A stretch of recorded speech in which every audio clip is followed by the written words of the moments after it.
Qachon urgansizlar bolangizni? Kayfiyatingiz zo'r bo'lgan payt urganmisizlar? Yaxshi kayfiyat bo'lgan paytga bolani urasizmi? Yo'q, ha? Qachon urasiz? Jahl chiqqan payt. Alamingizni olasiz, ha, boladan. O'sha paytda imminna shu asabiylashgan vaqtda bolangiz kelib sizni nervingizga tegadi. Nimaga shu bilasizmi?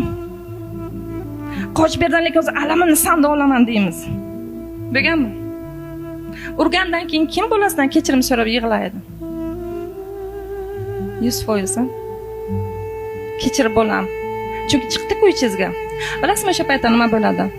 Alloh shunday bandasiga mehribonki, ham ona farzandni o'stiradi, farzand onajonisini o'stiradi. Bu bilmagan tarzda energetik jihatdan qizlar qarang. Bolajon onasini vujudidan chiqqan-ku, onasini vujudidagi bo'layotgan og'riqlarni, onasini holatini farzand his qilar ekanda, ayni asabiylashgan vaqtida bolajon buni his qilib, onajonisini qasddan asabiga tegar ekanki, onamni ichidagi zardasi chiqsin, mayli menga ursin, onaginam kasal bo'lmasin der ekan. O'sha paytda ona bolani o'l deb uradi, ichidagisini hammasini chiqaradi, keyin dod deb yig'laydi.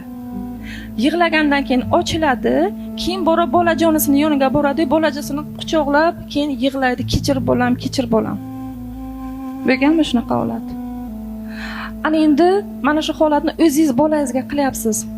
Nima uchun siz onangiz sizga qilgan vaqtda onangizdan nimaga xafa bo'lgansizlar?